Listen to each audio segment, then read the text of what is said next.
This episode of the Power Ranking Show is brought to you by BetOnline. BetOnline is your number one source for all of your betting needs. Get the latest odds, lines, and matchup reports for football, basketball, baseball, boxing, golf, and more. BetOnline continues to be the fastest and the easiest way to place your wagers, including live betting and your favorite casino and card games that are available to play right from your phone. Head to the website or use your mobile device to sign up today and get in on the action. Remember to use promo code BELIEVE for your 50% welcome bonus on your first deposit. BetOnline, where the game starts. Welcome back, everybody. I am your host, Marcus Mosher. You can follow me on Twitter at Marcus_Mosher. Elliot Harrison, he's going to be off for the next couple of weeks. He's on a vacation. So instead of doing our traditional power rankings and game picks, we decided to switch it up a little bit. We've got our friend Chad Reuter, who's been on the show several times before. Go follow him on Twitter. It's still at Chad_Reuter, correct? Correct. Yeah. So now this is a little bit of off season for Chad because the NFL draft doesn't pick up until, January, February, but it's still college football season. We're still talking rookies. We brought Chad on to talk about some of the 8 rookies who have impressed us so far. Chad, let's get to some of the names that you have. And I want to start with your first one, a wide receiver for the Los Angeles Rams. Yeah.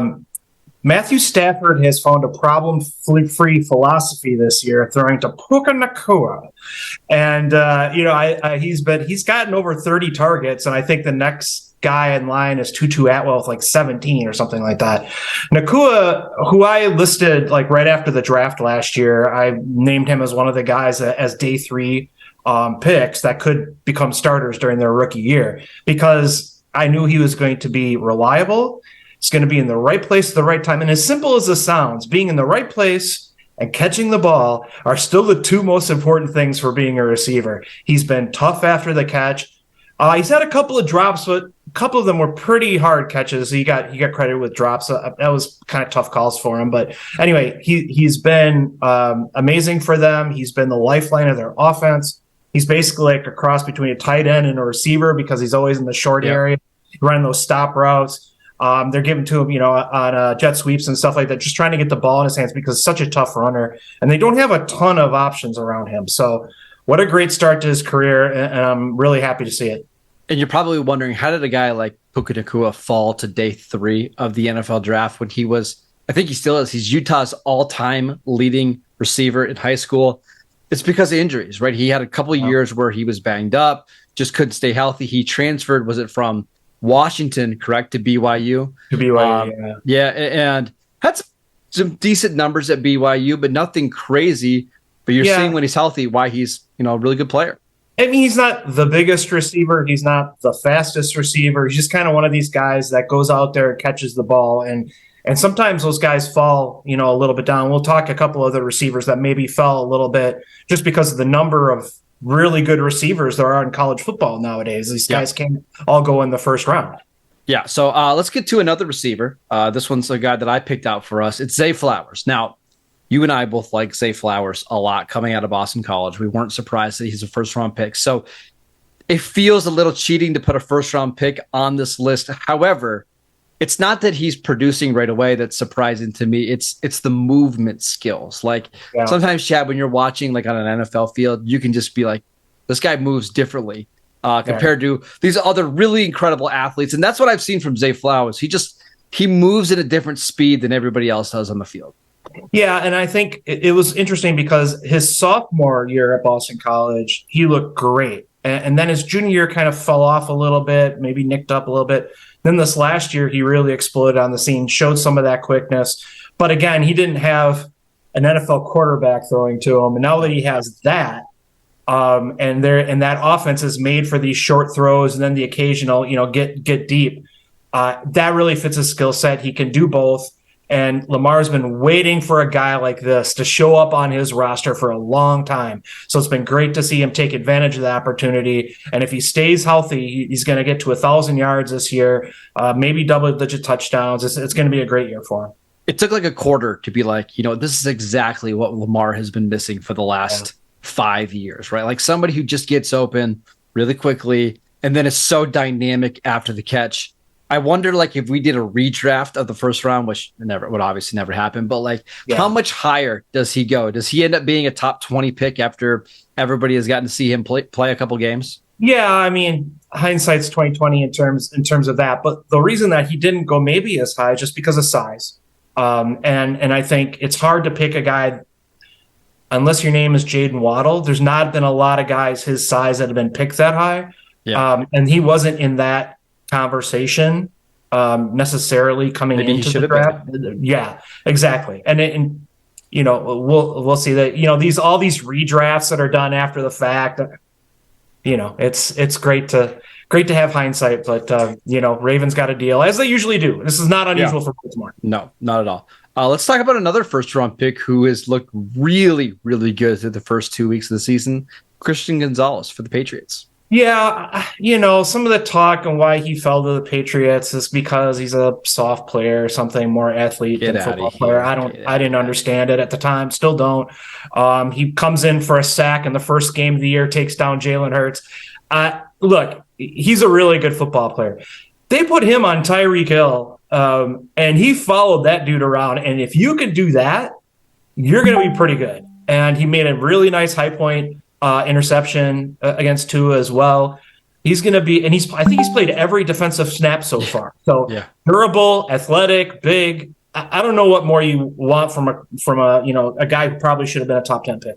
Will you be surprised, like, if by next year he's already a top 5 corner in the NFL? Top 5, I'd have to think about that a little bit, but certainly top 10 and pushing at the door. Maybe it just feels like once Belichick has like a full off season to work with him and get him involved in that scheme, like there's nothing missing in his game. He's long, he's athletic, he can play in the slot if you need him to. His feet are fantastic. I was trying to think of the corners that Belichick has had over the last couple of years, and this is easily the most talented corner he's had since Revis. Well, yeah, I mean. I think so. I mean, he hasn't had a lot of studs out there, and I think that's why they snapped him up as quick as they could when he was available. And it's perfect because in that division, when you're going to be covering Tyreek Hill and Jalen Waddle and Gabe Davis and Stephon Diggs and Garrett Wilson, like, you better have really good corners. And I think they do now that they've got Christian Gonzalez, Marcus Jones playing in the slot. Jack Jones is one of the opposite corners.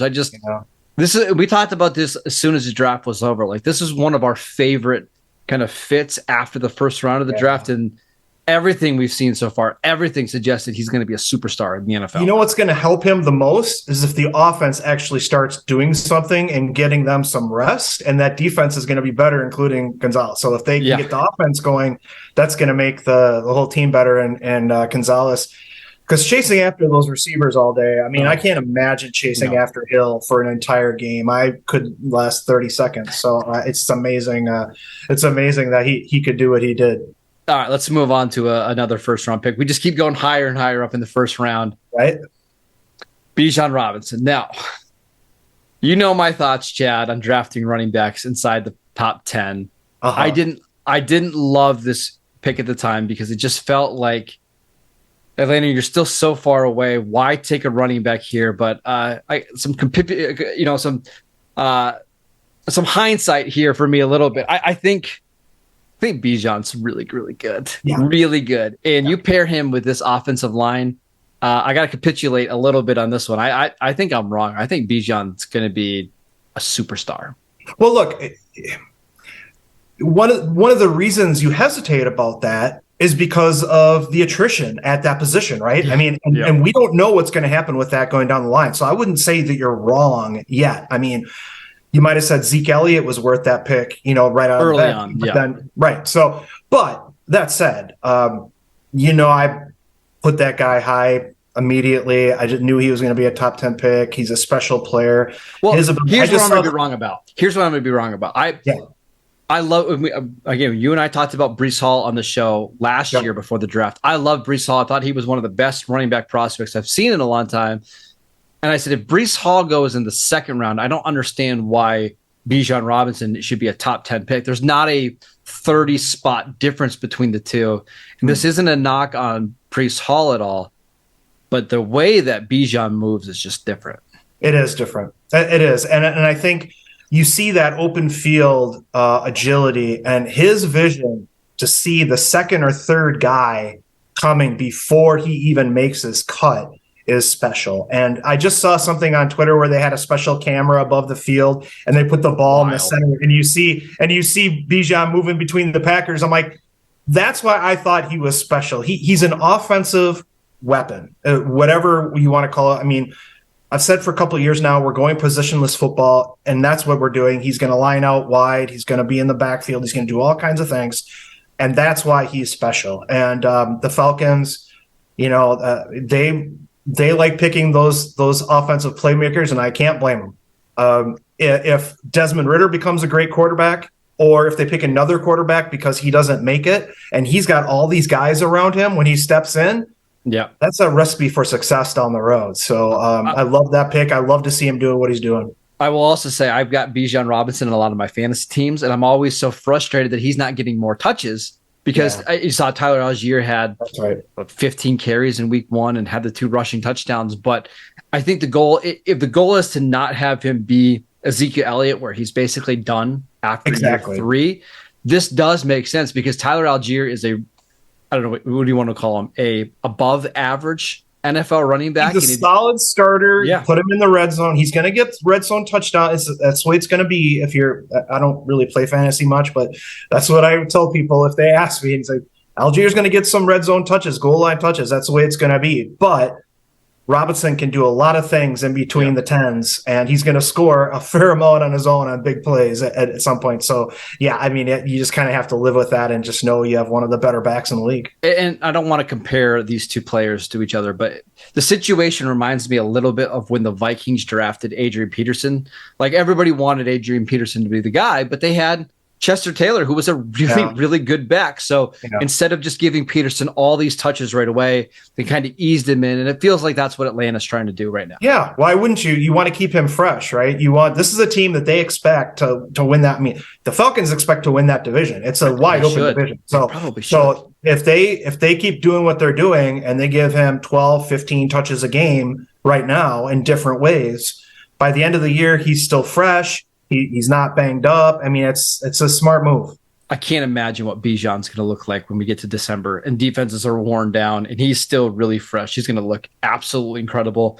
Let's go to another player, a certain wide receiver from SMU. Yeah, Rashid Rice from Kansas City. I really like what I saw him in the preseason.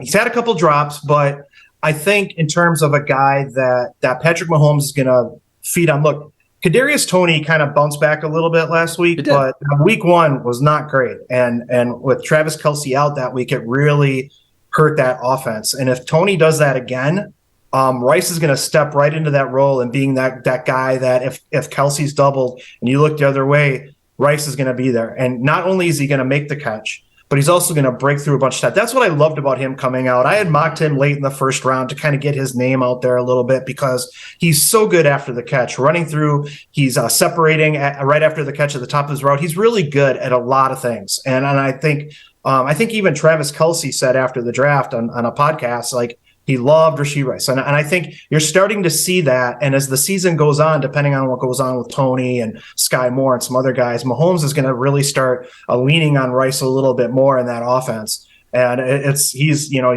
to have a really good year. It feels like only a matter of time before Rashid Rice is kind of like the number one receiver, the number one wide receiver, not target, but like the number one receiver on this team. And even that, I mean, that we can make up definitions of what a number one receiver is. But to me, it's like, I could see by January, he being the guy like on 3rd and 7, who Patrick Mahomes goes to if he doesn't throw to Travis Kelce, just because I love his size. I love his athleticism after the catch. And I love the fact that he can play on the outside or in the slot, which Kansas City hasn't done a ton of yet, but it's coming. Yeah, and they're going to give him the ball as a runner as well. I mean, they're going to use him again. This is this thing about just using their guys as much as possible to keep defenses off guard. He can do a little bit of all that stuff, and he doesn't run the fastest 40, but he makes plenty of plays. And I think you're right. I think he's going to be that number 2 or he's probably already the number 3 target, but maybe the number 2 target behind Kelce before too long. All right, I want to talk about another Patriots defender, Chad. And this one's funny for me because I did not love Keion White as a draft prospect as much as other people did. Mm-hmm. But as soon as he got drafted by New England, it's like, oh, now I really like him. And it's not just because New England drafted him, because New England's drafted a lot of busts before. But there are situations and times where players just go into the ideal spot. And I think that's Keion White here. He has been so disruptive for New England. I've been shocked at how impressive he's been for the first 2 games. Yeah, no, they let him do what he does, which is overwhelm offensive linemen with his size and power. And that's what he does. They didn't try to make him into some guy that bends the corner or something like that. They let him do what he does. You know, Zay Flowers, guys like that in that offense excelled for years, right? Or in that defense, excuse me, has excelled for years. That's why White fits there so well. And that's why in the draft, that's really important that a guy goes into a situation where he's set up to succeed. And obviously the Patriots are that situation for a guy like White, who, for example, if he goes to a 3-4 team, maybe plays 5-tech for him and is solid, but he doesn't make quite as much of an impact, maybe playing a little more inside. You know, I'll give you a perfect other example. Tyree Wilson was the number 7 pick by the Raiders in the first round. Now he's having to start as a wide 9 defensive end because of some Chandler Jones stuff going on behind the scenes. Yeah. And Tyree Wilson is really struggling. He has 1 pressure on 100 snaps with the Raiders. It's just he's not the type of guy that you want way outside because he wins with power. You really want him being like head up on a guard or on a tackle, just using his power. That's a bad situation for Tyree Wilson. And now you're seeing Keion White, who we both had further down on our boards, be more productive right away. Right. And it's not like Tyree can't get there. No. It's just certainly it's going to be an adjustment period for him. And, you know, it's funny when you look at stats and stuff like that, when you've got Wilson, you've got this guy named Max Crosby on the other side. Yeah. He's going to build up a lot of the pressures and sacks and stuff like that. And there's not going to be necessarily a lot left over for Wilson and others. But I think he will get there eventually because he did play, you know, he stood up at Texas Tech and he did some of the things on the outside, but you're right. That's not what I envisioned his role to be in the NFL, playing way outside the tackle like that and trying to explode into the back. That's not what he is. All right, let's go to another receiver in the AFC West. Who you got? Marvin Mims. Now, he got 2 targets last week for the Broncos. One of them was a huge touchdown. Okay. Get the ball to Marvin Mims. It's not difficult. All right. It's not now after the game, the reporters did ask Peyton why he only got those 2 targets early and that was it. And he said it was dictated by coverages and personnel groupings and things like that. Whatever they're doing, they need to change it to get the ball to Marvin Mims. And you and I discussed him before the draft. I remember you asked me, what am I missing about Marvin Mims? Why isn't he more? You're not missing anything about Marvin Mims. He's one of these guys that we mentioned earlier, not a pretty slight build, not very tall, but he is a deep threat. You can get him the ball in space. He's exactly the kind of receiver that is excelling in the NFL right now. And I just think he's going to have a fantastic career. Once Tim Patrick went down for that team, it was Marvin Mims' time on that offense. You got Cortland Sutton, who's going to get a lot of coverage, got a lot of looks. You got to get the ball to Mims because I think he's explosive, and it's going to be once they've figured that out finally. And Sean Payton isn't always big in rookies, but once they get that going, then I think he's going to be really fantastic. Yeah, I've got no doubt that Marvin Mims is going to be really good for Denver. You think about Sean Payton's first draft pick with the Broncos. He traded up to go get Marvin Mims. They didn't have a first-round pick. They're low on draft capital anyways. They go up and they get Marvin Mims, despite having Jerry Jeudy, Cortland Sutton on a second contract, Tim Patrick on a second contract. Sean Payton wanted this guy on his team. And even though he's not getting a ton of targets and snaps right now, you can see his impact. Like, he is a good player. And I think it's only a matter of time before he becomes the number 2 receiver on this offense. And maybe even by next year, we see him start to get maybe 1B targets behind Jerry Jeudy. Well, and look, there was all this talk about the Broncos trading receivers, which of course didn't really materialize as much as people thought. And that might have just got pushed back a year. That might happen next year instead. I won't be surprised. To be fair, Mims was hurt. in the summer. So, but I think he's showing he's healthy. Let's get him the ball. There's no way that by this time next year, Marvin Mims is playing behind both Jerry Jeudy and Cortland Sutton. Like, he's either going to beat out one of those guys or one of those guys is going to be gone. Like, it's just the way it's going to be. I've got one more name that I want to mention from the Lions. But before we do that, we both felt like we need to at least name Jalen Carter, who's been as good as what we saw at Georgia. What have you seen from him? Yeah, I got so involved with the receivers when I was thinking of these names that I unfortunately left the offensive and defensive linemen kind of out. But you got to mention Jalen Carter. All he does is explode through the line. Even if he doesn't get sacks, even if he doesn't get tackles, he's a force on every play. And that's what you knew you were going to get from him once you got past the off-field stuff. And look, that's what he's going to be, and he's going to have a fantastic year for these guys. It's a lot of fun. And on the offensive line, I'm just going to say Peter Skoronski. He missed last week because of illness, but I wanted him to go to Tennessee so bad, and I put him in so many mock drafts there because I just knew he was going to be great there. And I think after that first week and what you've seen in the preseason, Derrick Henry's just going to run behind that guy for many, many yards this year. So those guys we needed to mention at least. The last guy here for me is Sam LaPorta, the tight end for the Lions. I almost get a tear in my eye when I talk about Sam LaPorta because I love him so much.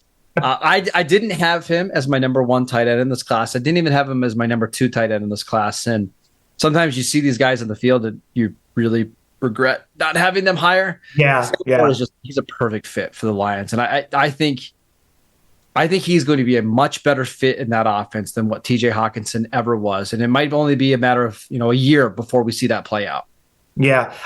And again, that's another team that, especially if Amon-Ra St. Brown is out for any particular time, they don't have a ton of, Jameson Williams, we're not sure about him yet. They need a reliable tight end, but LaPorta can be a little bit more than that. He's got some athleticism, so he can make plays as well. So they kind of got a twofer on that one, and his blocking's been pretty good. And that was another question about him. Yeah. So if he can do that, and they can run behind Montgomery, they can do a lot. They were my pick to win the NFC North, and that was one of those picks that I'm like, okay, perfect fit for them, and they really needed a guy like that, and it's playing out really nicely right now. Yeah, and you mentioned the blocking. It's one of the reasons why I didn't love him as much as some of the other tight ends in this class, but he doesn't have to be a great blocker. Just be a functional blocker. Yeah. Right. And you'll be fine. You can play a lot of two tight end sets, but you watch him and he gets open so easily, and he's so good after the catch. And once he starts to figure things out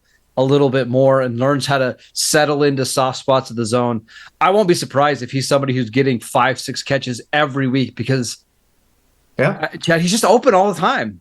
Right. And if Goff, it just comes down to the foot. As he gets more in tune with Jared Goff, he's going to look for him more. Yeah, absolutely. But again, St. Brown, if he's on the field, that's going to be where the ball's going to go, right? And it should. That's because he's that good. But, when he gets banged up, then LaPorta's going to come in. There's always going to be times where he's going to need to step up. And like all these guys are only 2 weeks in and they're showing out already. So there's the sky's the limit for that team. So far through 2 games, and it's only 2 games. You can't overreact to what you've seen so far, but I've been really impressed by just this entire rookie class. There's a lot of rookies that are playing big roles already in the NFL. I can't wait to see who else breaks out this year. We want to thank Chad for coming on to the Power Ranking Show, filling in for Elliot. Much, much better looking, by the way. Yeah, oh, come on, please. It's just a little shot.